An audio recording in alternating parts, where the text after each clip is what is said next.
Most gracious and Heavenly Father, Lord, we come before you tonight, Lord. Father, we thank you first and foremost for life, health, and strength. Father, we thank you, Lord, for allowing us to gather together once again.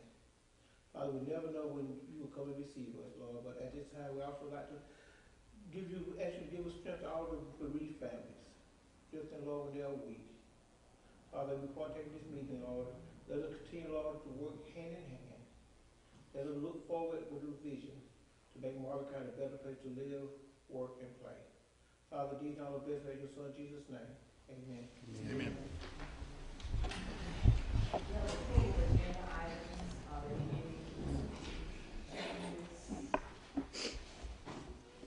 Madam Chair, I make a motion we'll accept the agenda as written. Second. It's been moved and second that we accept the agenda for tonight's meeting as written. All in favor, let me know by raising your right hand. Thank you. Next we have a presentation by Dr. Mark Bunch from Northeastern Tech Vocational Training Center in Upgate. Dr. Prince, thank you very much. I appreciate you letting us be here tonight. Board members, thank you for this opportunity. Just want to give you an update on the Winn-Dixie building and where we are in the progress of that. I also want to share some information with you tonight about the dual enrollment program that we have currently here in Marlboro County, Chesterfield County, and in Dillon County, how it's affecting our region. And then just give you some information as to why we are heading in this direction as a college and how we together collectively here in the county can pool your resources, our resources to better educate our students and also create what I hope is a better trained group of people that can be employed and live comfortably and wonderfully in here in Marlboro County.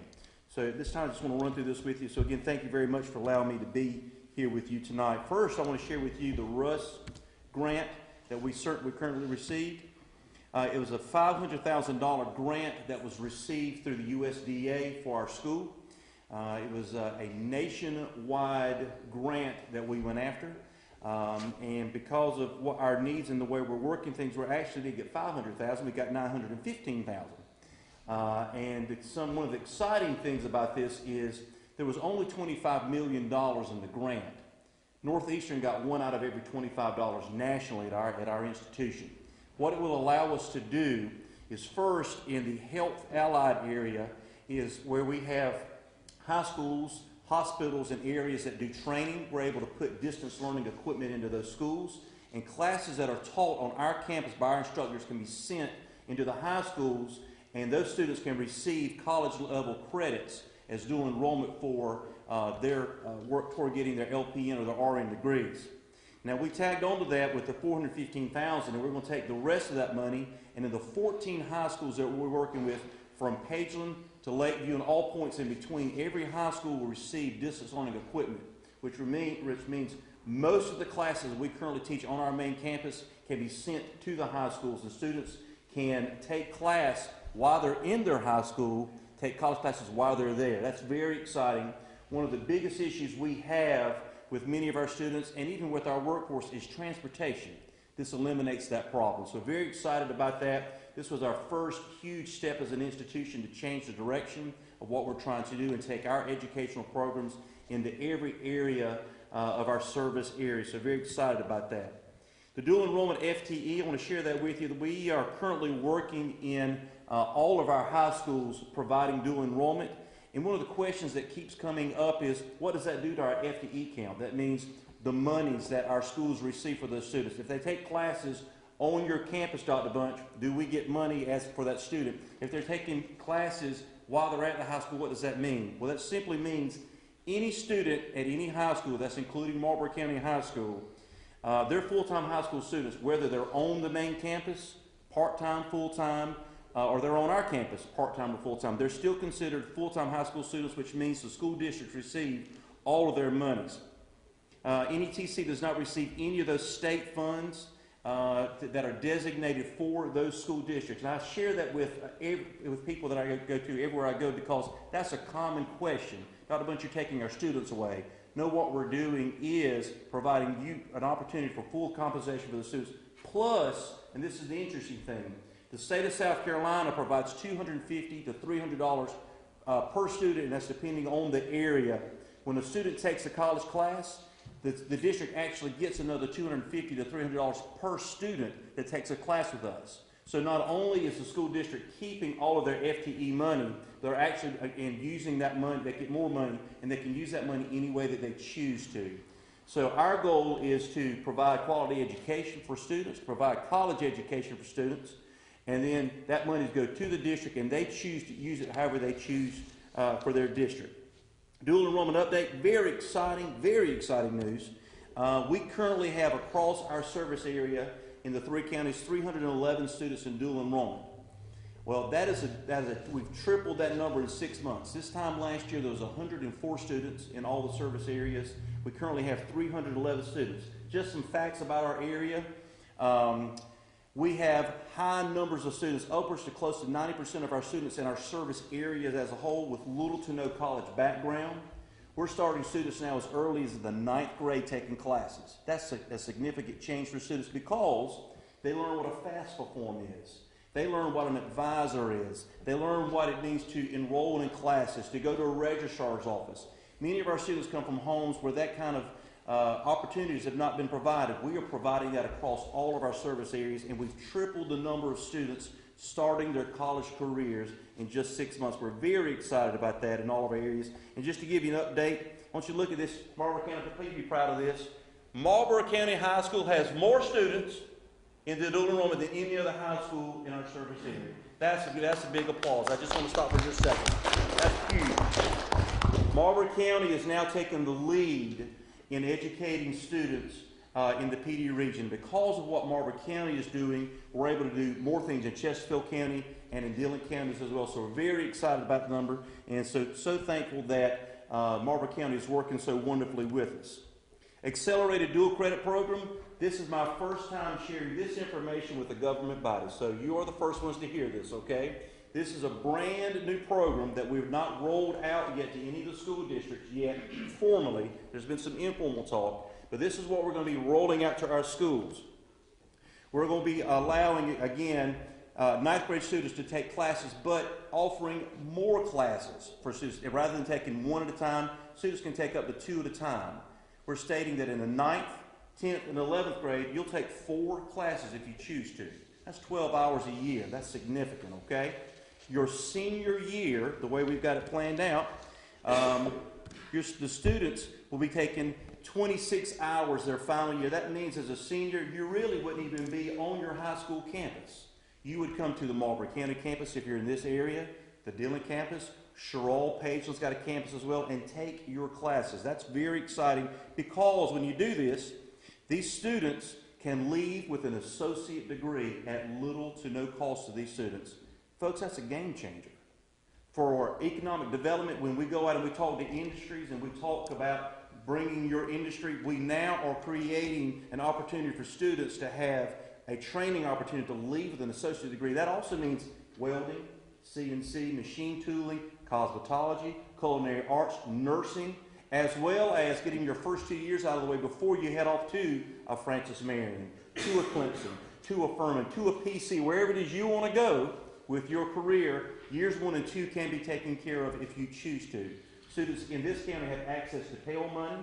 They got access to lottery money, also other grants and tuitions that we offer as well through local foundations. So very excited opportunities, and I'm very pleased that the preliminary talks I've had with some of our school districts are they're excited about this as well. But as we roll this program forward, you see that we've gone from 104 students to 311 in just 6 months with what we're currently doing. This is an expansion upon this, and we believe this is a true game changer, and these are things that we'll share with you and create more partnerships with you as we move forward with this.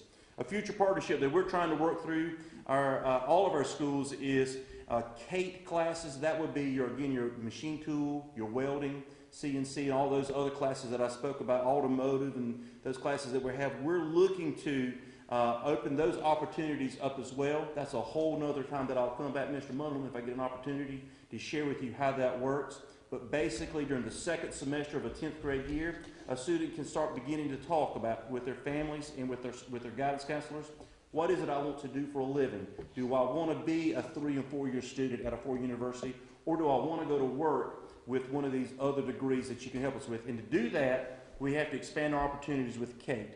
And so we're looking to do that through, with Marlboro County, work with Marlboro County Schools to talk with them about their CATE program, and which leads us to where we are at right now, updating you on the new campus that we're having in Marlboro County.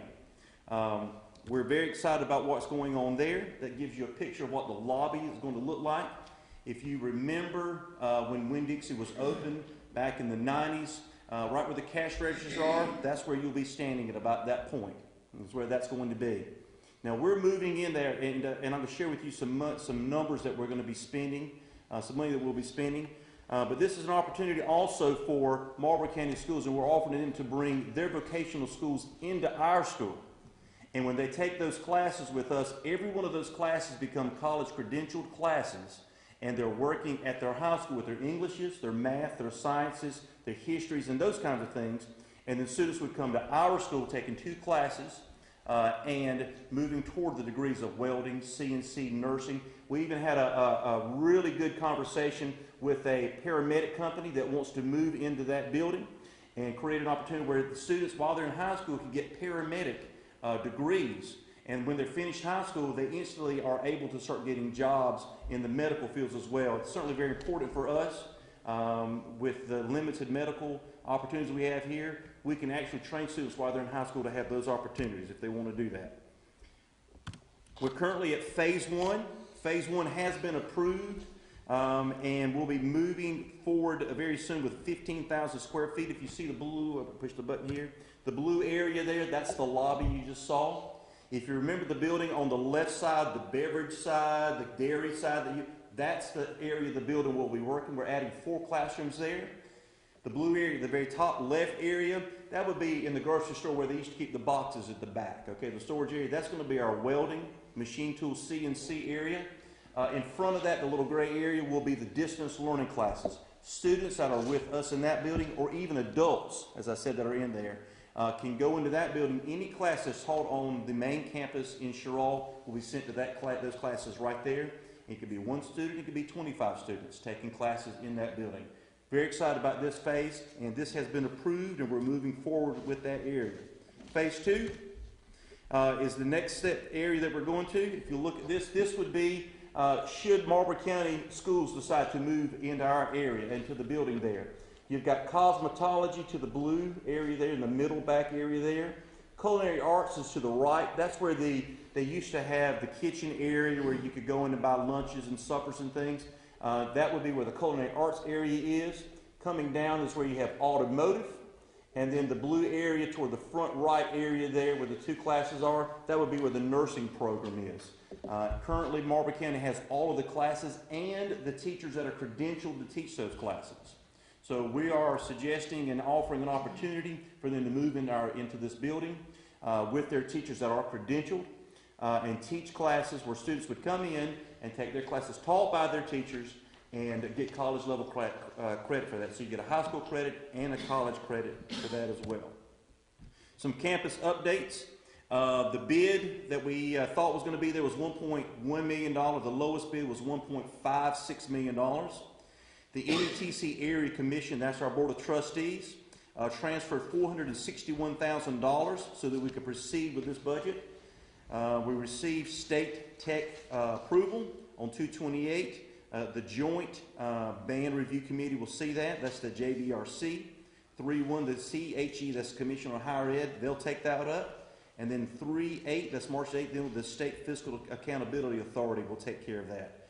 After all that's over, we'll be moving forward with the build. Will take 120 days. The contractor says with the day we start, and the day you can have it is 120 days, and that's going to be an exciting time for our school. We've got gates that have been ordered already. Soon we'll have gates where traffic can stop riding through there.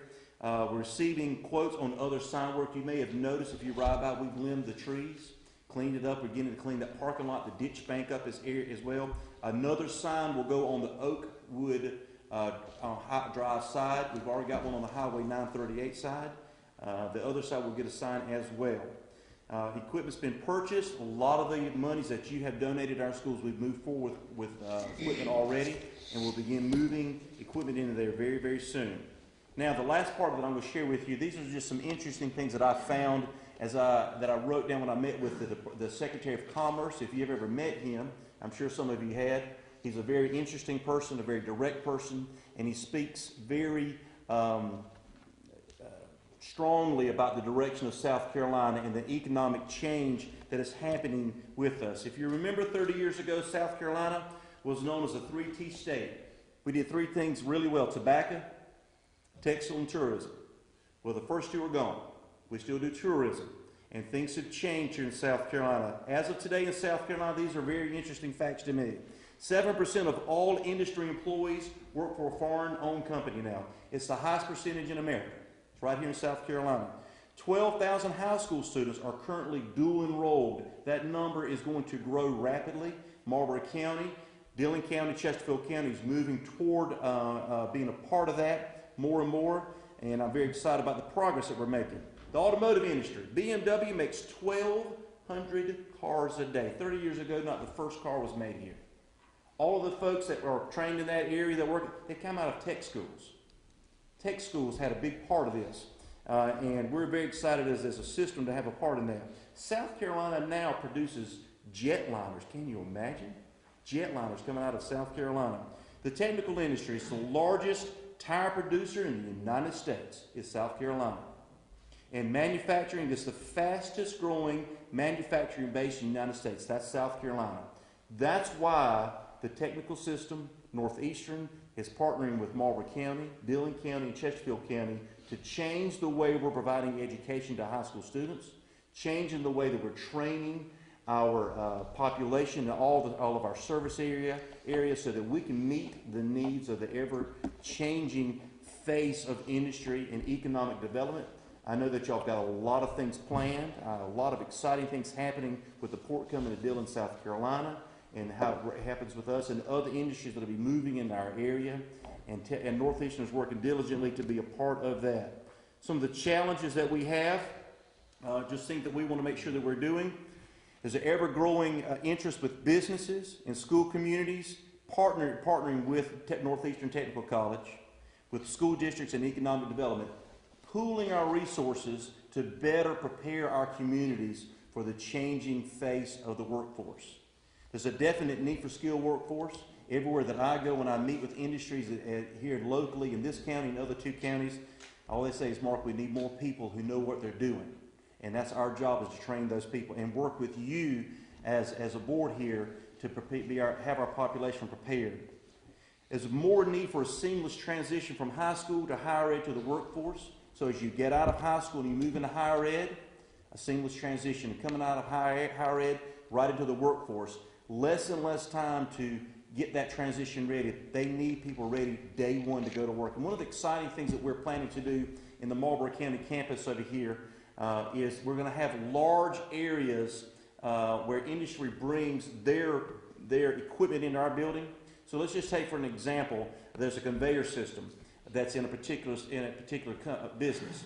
When our students take their electrical, their mechanical, their mechatronics classes, their work will be to troubleshoot, to work on, to fix, to disassemble, to reassemble the very conveyors that our industries in our area needs. And the industries will come in and work with these students and then be able to look at these students, work with them, and hopefully hire these students as well. So definitely a need there. And then finally, just for all of us, this is I'm going to leave you on a little happy note here. Did you know that we're lucky? We're living a very lucky life. First of all, we work in a community where our students have aspirations. That's why I love my job so much. That's why I love education. All students, whether they be 5 years old, 18 years old, or 55 and going back to college for the first time, there's an aspiration there. And you're a part of that. That's exciting. Our industries, whether it be local here in this county or in other counties, they have aspirations. They want to create an opportunity where they can be successful as an industry, where they can provide a quality product, and a place where people want to go to work. They've got aspirations. Together in this room, with our industry and with our educational opportunities, we have a collective mission, and that's what we've got to do, is work together seamlessly to make this happen. Because, and this is really important, people have a desire to learn, and people have a desire to work. It's up to us to provide the opportunities And I look forward to working with you, and I'll take any questions that you might have right now before I sit down. Any questions? We're good? All right, thank you very much for the opportunity. I appreciate it. Thank you. Oh, yes, ma'am. Yes, please. Yes. I heard all the plans for the building and for the, duplication of the K programs that Yes. you're doing in high school. Mm-hmm. So I'm wondering if we have them already and we have a dual enrollment program at the high school already, Mm-hmm. why do they have to come to your campus to get the same thing they're getting now? One of the problems that we have, even on our main campus of Sherrall, is because the buildings were built in the late 60s, early 70s, our buildings are not built for newer technologies. And one of the problems that we're having in Sherrall is many of the equipment I'm talking about wanting to bring in for training for our students and for our population, I can't get in the doors of our campus in Sherrall. We're going to go under a huge construction. Our whole machine tool area, the whole mechatronic, it's going away. The 700 building is being destroyed, and we're building an area where you can actually train people in a 21st century type of environment where the right equipment can come in. And the same thing is happening at the current location, in my opinion, is that you're limited by space. And so you're limited by the technologies that you can focus your students' attention on. Again, we will never go in and tell a school district what they should do or plan their curriculum for them. We simply want to provide them another opportunity. If they choose to take us up on this, wonderful, love to have them. I do know that in neighboring counties that I have toured, they're spending $14, $15, $21 million on a project.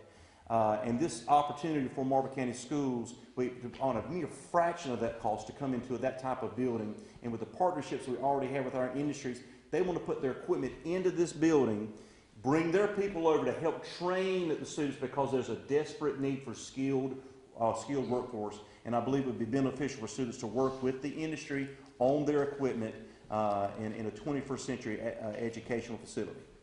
So other than the K program, you have plans for other programs? No, ma'am.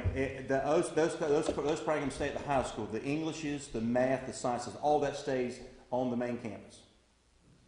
So the transportation back? Yes, ma'am. Yes, ma'am. But in addition to that, won't there be vocational educational programs for adults in the building? Yes, ma'am. And that's a great question. And what's the timeline for that? Because when we started with this partnership, we were told that you would be providing these type of opportunities for adults in the community. Yes, that's in August. Because of the timeline of the CHE and the JRBC and all of the regulations you have to go through, they're approving, and as they approve, we move forward to the next stage, but we can only move as fast as they make those approvals. I think 3/8 is the date I gave you for the final approval. That's when we'll award the bid to the lowest bidder. They're saying 120 days. That puts us in the August timeline for adults to get started.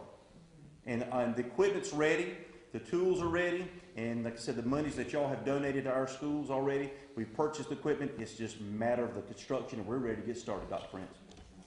Thank you. Thank you. Thank you. Mr. Mullen, do I just escape out of here, or just? Yeah, I think. Okay, Just, okay. you can just leave it there, it'll be All okay. right, thank you. Yes, ma'am. Next on the agenda, approval of minutes, our regular council meeting January 9th, 2018.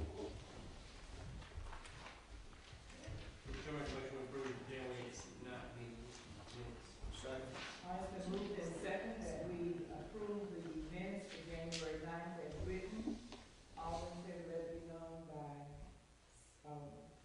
voting yes, if you're right. Thank you. Ms. Plato was absent, she's abstaining. We had a call meeting on January 30th. The minutes are included. Any corrections or? Move we accept the minutes as is. It's been moved and second that we accept the minutes for the call meeting on January 30th. All in favor, let it be known by raising your right hand. All right. 2 abstentions, 3. Okay, that's right. Very have quorum. Thank you. All right, we're moving to old business. Ordinance 765, An ordinance authorizing the execution delivery of a fee in lieu of ad valorem taxes. An agreement by between Marlboro County, South Carolina, and a company known to the county at this time as Project Tom, with respect to certain economic development property in the county, whereby such property will be subject to certain payments in lieu of ad valorem taxes and other matters related thereto. This is the third reading, and we just got notification of the final document. Yes, ma'am. So you should have a copy there. Yes, have you and Mr. It's been reviewed. It came from Sam Moses, our economic development guy. Everything seems to be in order. Entertain a motion. So move. Second. It's been moved and second that we approve the third reading for ordinance 765. All in agreement, let it be known by raising the right hand. Thank you, unanimous. New business, ordinance 766, enlarging the boundaries of that joint county industrial and business park with Dillon County and other matters related thereto, known as Project Unique. Entitled only, Mr. Mullin, will you give us a little background, or we just gonna be titled only? Well, all I know is it's a new project in Dillon County, and it's the deal where we share incentives. It's not something that we physically are sharing a park. It's just a kind of a courtesy between the counties. So it's a good thing, but Expedite the process. that's right. All right. And title only, I entertain a motion. Move. It's been moved and second for first reading and title only for ordinance 766. All in favor, let it be known by raising your right hand. All right, thank you, unanimous. Next, we have opening and acceptance of bids for the Brightsville Trail fencing project. And that's behind tab 6.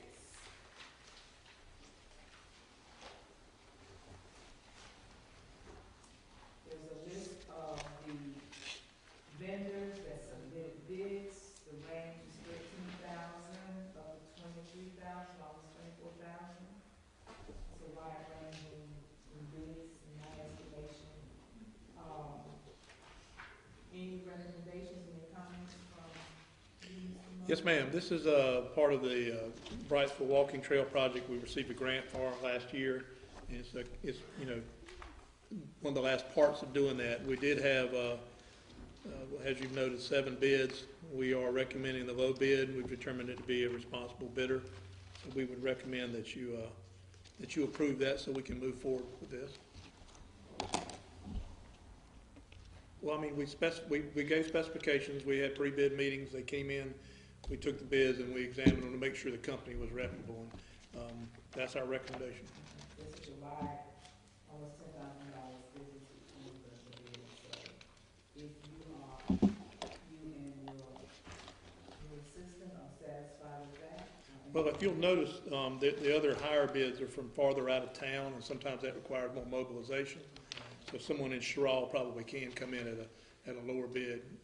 That would be my explanation of the difference in prices. I'm sure I make a motion to take staff recommendation of low bid. Second. It's been moved and second that we accept staff recommendation for the lower bid by Henry Construction Company out of July. All in favor, let me know by raising your right hand. Thank you, unanimous. We have an appointment of Ms. Ella Ross to serve on the Housing and Community Redevelopment Authority of Marlboro County Board to replace Mr. Wynn, Mr. B.H. Wynn. We received this recommendation from that group, and that's typically how they've done that in the past. So they've recommended someone, and council has typically approved that. Mr. Gwynn has had a lot of health issues. Second. It's been moved and second that we accept the appointment recommended by this agency of Ms. Ella Ross. All in favor, let it be known by raising your right hand. Thank you. Item B, consideration of reappointment of Mr. Ron King and Ms. Bobby Jo Grooms to serve on the Housing and Community Redevelopment Authority of Marlboro County Board.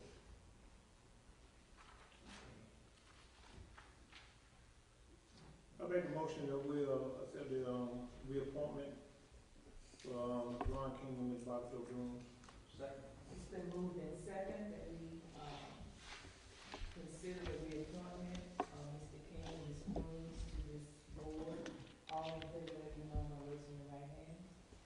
Thank you, it's unanimous. Finance Department report, Mrs. Moore.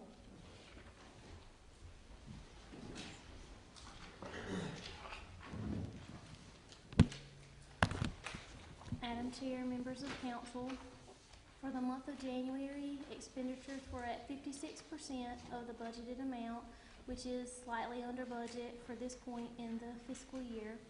Revenues for this month increased significantly as this was our peak month for collections and actually doubled since last month. We are also seeing the results of increased millage as well as fees, both of which are crucial in covering county-provided services. We have been working closely with the auditors over the last several weeks as they work to prepare a final audit report, and they will be ready to present the audit at our next council meeting. The updated withholding guidelines from the recent tax reform bill were implemented on the first payroll cycle in February, and as a result, many employees were able to see increases in their paychecks reflecting the new law. The new tables are designed to produce the correct amount of tax withholding and are also aimed at avoiding over and under withholding of tax as much as possible. We will soon begin work on the upcoming fiscal year's budget, and budget request forms will be distributed to the department heads. We will begin scheduling meetings with department heads to discuss regular funding needs, any additional requests, or any capital needs. Are there any questions? Any questions? Thank you. Madam Chairman, Chairperson, we have a number of employee service anniversaries. I'll go over the employees on the list here. Grover McQueen with 15 years, Tracy Polson with 5 years, Nikki Pruitt with 9 years, Melissa Skipper with 23 years, Sydney Wallace with 43 years. Those are the employees with service anniversaries. We do have a couple of events that I want to make you aware of. One is the mid-year conference for the South Carolina Association of Counties, which is on the 21st, a Wednesday, and Thursday in Columbia. So if you're interested in that, talk to Ms. Bundy if you haven't already. Also, the deadline on March 30th for your economic interest report. I want to remind you of that, and we'll continue to remind you of that. All elected, appointed, and other folks have to file those every year, so that's important. Economic development-wise, I had a couple of things that I want to update you on, but update you kind of vaguely because they're still kind of quiet right now.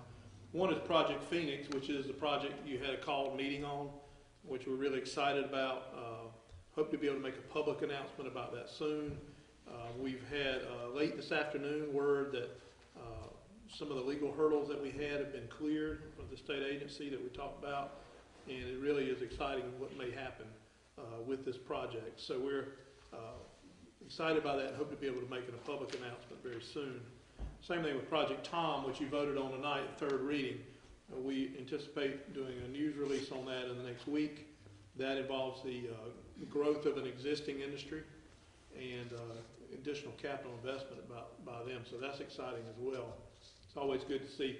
It's always to do what we can for our existing industry and see them to remain, be strong and grow. As far as the administrator's report, I've reached out to some of you all in emails looking for opportunities to present your strategic plan. I think it's important that we get that out.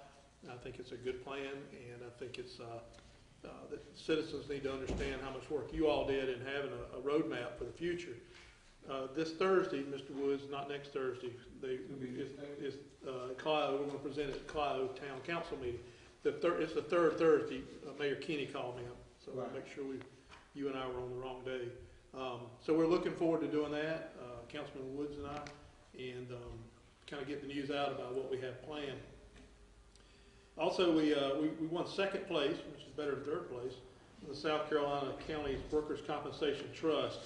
The award was for timely reporting of accidents. So it's good that we report them. It's probably not so good we have them, but we're working on that. We don't, not to make light of it, we do not have a lot of accidents, but our staff does a good job of making sure and reporting those. Every Wednesday after we have a council meeting, I've been having meetings with staff. And my intent is to communicate to them what you all did in your meeting and what could come of that, and to hear their input on that. Starting tomorrow, I'm going to include the elected officials, like the clerk, the treasurer, sheriff, those folks. When I came here, it was sort of odd to me how people thought there was some kind of mystery to the county council meetings. And when you have that mystery, people, things get misconstrued. So I think the meetings we've had over the last year I've been here have been helpful. Sometimes it's boring because some of the things government does is boring. But it's allowed our employees to understand what's going on, what direction you all are going in, so that they can contribute to that or offer input. So we're going to start that tomorrow as having the elected folks there. So we're excited about that. Also, we've started doing Facebook Live. This is the second time we've done it.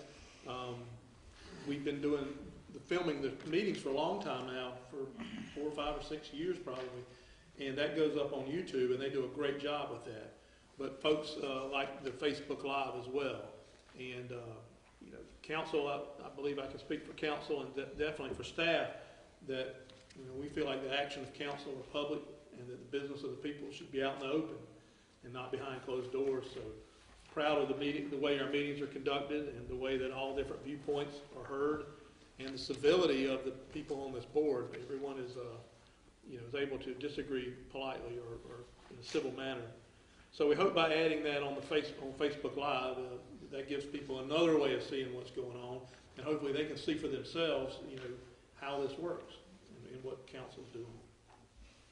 On a similar note, I wanted to tell you about job postings. When we have a job available here at the county, we post those also on Facebook and on a site called Indeed.com, which is sort of the job site right now that's popular.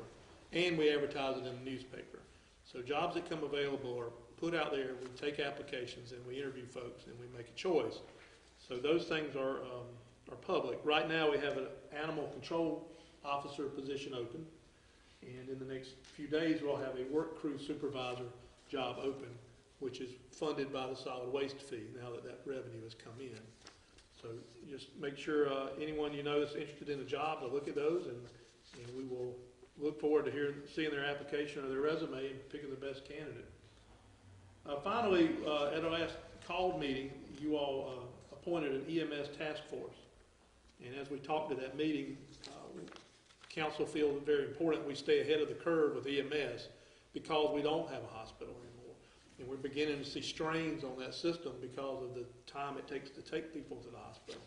So this afternoon, Chairman Prince convened a meeting of the first meeting of the task force. And so we went through the purpose of the committee, the task force, and we began to go through what it costs to operate an EMS system, and to try to come up with a budget, like a model budget, and that, what it would cost to do this in our environment and without a hospital. I think we made some progress. We did a lot of detail work, and what we'll do at the next one is try to put that in a clean format and exchange information on it. Our goal is to have that budget to where we can ramp it up or down. If we need a fourth truck out there, we know we got to add this. Or if we shrunk down, we could take some out. Once we have that in place, then we can go and begin to work on a contract with Marlboro Rescue or whoever, most likely Marlboro Rescue, to continue to do this and continue to do the good job they've done over the years. It's just we have to adjust. It's unfortunate. We're a poor county, but we have greater needs. So that went well, and we'll have another meeting on the 27th. And just for the public's information, that meeting, that group includes the executive committee of the council, Dr. Prince, Ms. Plato, and Mr. Steen, and then it includes 3 members from Marlboro Rescue, and then it includes 3 members from the Marlboro County General Hospital Charities Trust, which is, they have a fund that they have from back when the hospital was sold years and years ago, that they help with these sort of things. I think it's a good group. That's all I have. I can answer any questions. I'm very encouraged by the progress we made in that meeting with the EMS task force.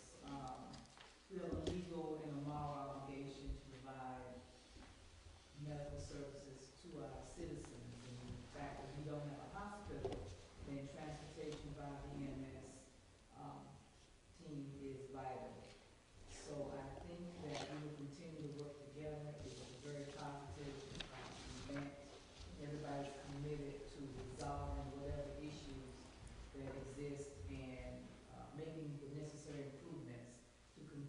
to improve the service. And that's very important, to me in this community. Mayor's gotten a letter from Ms. Vicki Harrison, Veterans Affairs. She does a very outstanding job serving our veterans. She's a veteran herself. The type of programming and services that she provides and her team are outstanding and growing every year. And that's very good because we have a lot of veterans in the county that need help. And she goes beyond the call of duty to do that. Comments? We'll start with Mr. Lewis. I belong to another, with several different organizations in the town of Clio. During the Black History Month, one of the organizations I belong to, Clio Opera, we will have a Freedom March, beginning on February 24th at 12 noon. Clio is a very historical place, it's home, first of all. And, you know, we have, given us some data and some information about some of the, our past fathers and leaders of our community, and we will have a freedom walk, about a mile. We're up in age now, so we can't go far. We won't go far. but the walk will be, this is our first event, first time, but many of our younger generation need to know where we've been, how we got from point A to point B, and how we can continue to go upward and forward. Our recreation program is coming to the end. We 3 of our 4 teams. I had a coach team this year, and it wasn't pretty at all. I'm glad none of y'all kept me go to the game, but my inefficiency was overshadowed greatly by our 8 and under, our 10 and under, and our 12 and under. Alabama is tied for first place, and so Thursday will probably be championship week. So we have good participation. We got a instructional league, 4 and 5 and 6 year old. They're beginning, and they're like T-ball. You know, they would be able to run around and might be a point scored, but they would be having fun. And you know, and all is well. All is well in Clio. We continue to look forward to our meeting with the town council, because there are a lot of things that we are putting together. Marlboro County will never grow until the outside area grow. That's my belief. You know, the Clio, the Blenheim, the Tatum, the McCall, the Wallace, when they continue to grow and reach the harvest, you know, I think the whole county will grow. And we're gonna start in Clio, and hope some of y'all can come. And when we move to another town, you know, we can show the same support. But each town council, they need the county for support, and the county needs the state. You know, it's a ripple effect. So we're gonna start from Clio and find out our strategy profile, and maybe they can chime in and tag along and continue to build. Ms. Baker. There's a little bit there. Okay.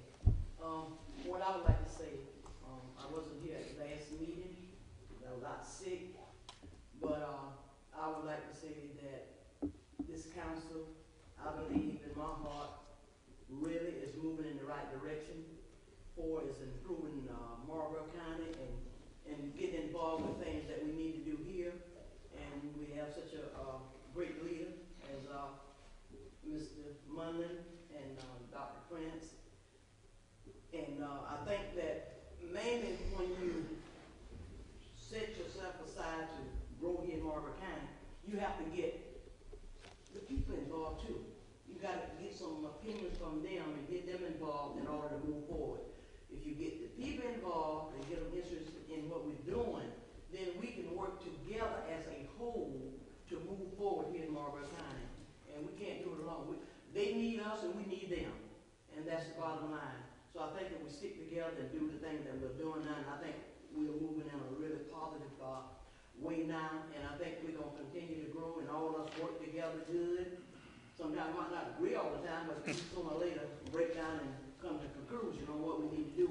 And a lot of times you're not going to agree, but what we have to look at is this. If we work together, sometimes we might not agree, but we got to look at what is better, or what the county going to get out of it. Is it going to make the county better? So the other part we can just lay aside. everybody's working good. And, I think we're gonna do some great stuff here in Marlboro County, and everybody will be proud of us. And, we just gonna keep doing what we gotta do. And we're gonna try to keep up the project. Keep up.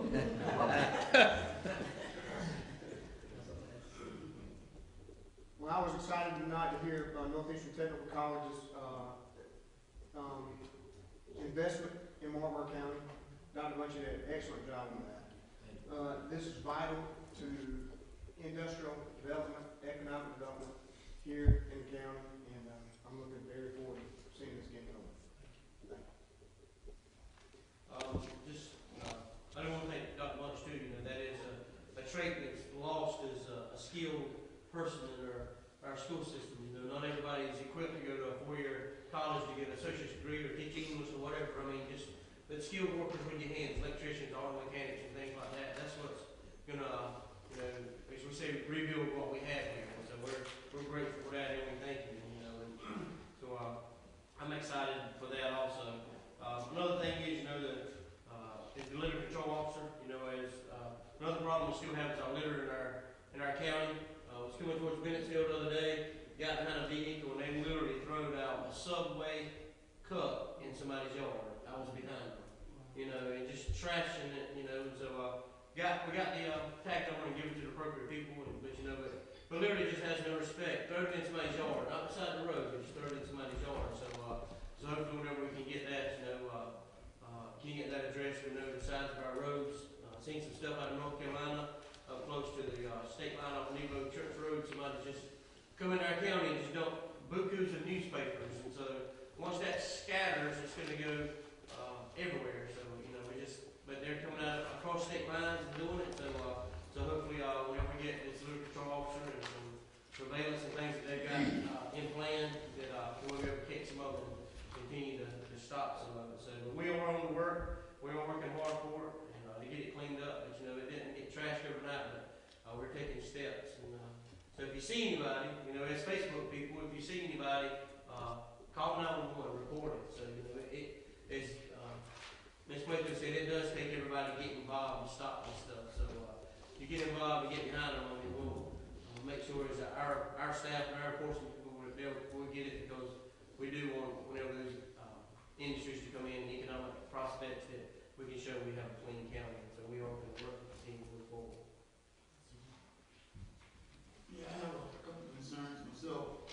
One, I didn't make the June 30th call meeting, and at that call meeting, we all discussed contracts with the city of Bennettsville, and I'm truly concerned about our contracts there, so I'd like to get with Mr. Mullen to sit down and talk about the contracts.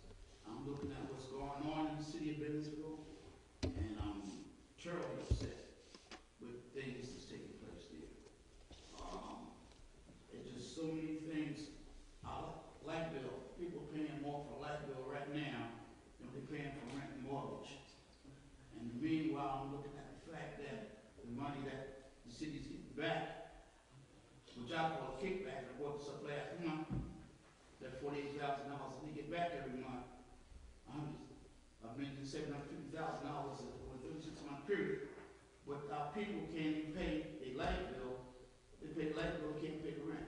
Something's seriously wrong with that.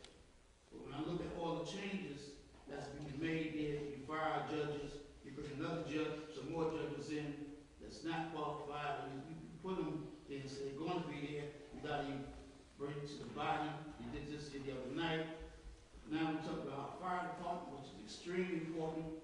We got a man that's been there for years that should be the next chief, but you want somebody from out of town to come in, but then there's no resume coming out. What kind of contract do we have with the city of Bennettsville? If we got a contract, we should have some kind of say-so about something, at least know what's going on. So I want to look at all the contracts that we get, because I think some changes really be made, because the mayor is doing he's doing a dictatorship, is what he's doing. And we need to look at what's going on. There's a whole lot of other things that go along with that. But right now, let's start with you, Mr. Mullen, about the contracts that we have with the city of Bennettsville and see exactly where we need to go with that. Because this is really getting dangerous. We can look at those. We obviously have contract for fire service within 5-mile radius outside the city limits. We have agreements with them about the use of our jail, about the use of 911. I think in years past, even when I was on council, we've a couple of times talked about those contracts because we want to make sure they're fair trade. I think probably the concern now that you're expressing is more of if there was some falling out or something, you know, would we all of a sudden have an issue with fire service? And, you know, I think it's wise in business or in government to have a contingency plan. So, you know, I have started some work after this was brought up at the last meeting to make sure that we have some kind of contingency plan if something were to happen and all of a sudden we don't have that fire protection. We certainly wouldn't want to be in that situation. So I can continue to do that. It's probably part of the budget process. These contracts do run from, I think, from May to April. So it's a little bit quicker than our budget. And I'm not suggesting we change anything, but I did hear what y'all said, and I'll make sure we have an analysis of it and a contingency plan if some problem were to occur. And just to clarify, for legal purposes, we didn't discuss this, it was just brought to our attention. So there was no real discussion on the issues by council. Okay. And of course, we look at contracts during the budget time, which is coming up very soon. All right, So that's planned, yes, sir. all right, well, I didn't know, so that's why I brought it up. Exactly, right. And the other thing which nobody wants to hear or mention anything about is that the city of Bennettsville is inside the county. 4 of us represent the people in Bennettsville also, because that's part of our district. We really need to take a look at what's going on in the city of Bennettsville.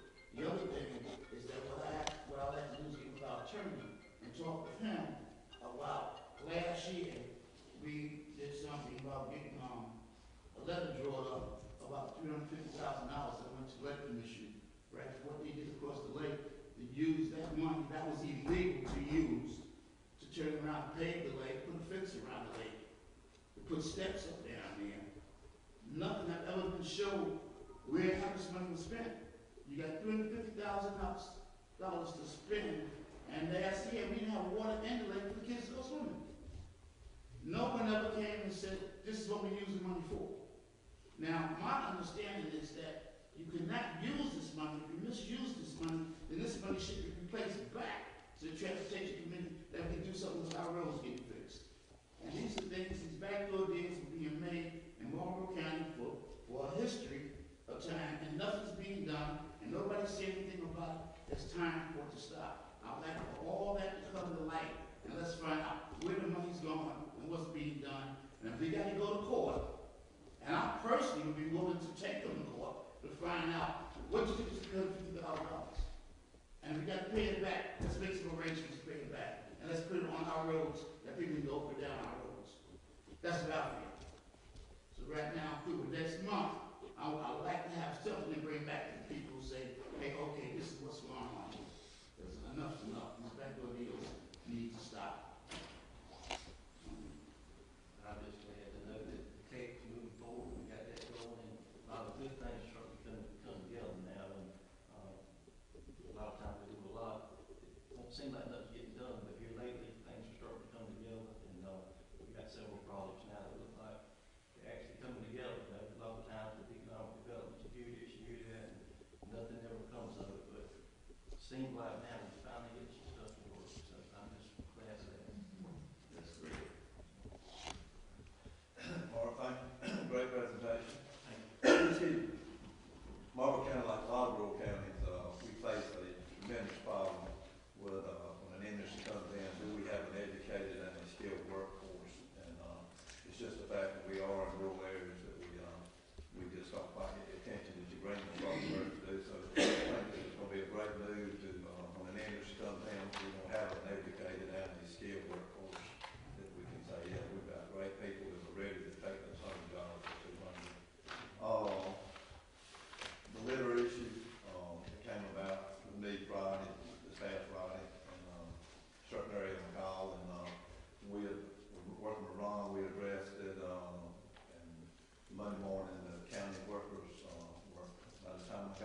take an interest in this. I mean, we have places that are just pure litter, and we're just one board sitting up here.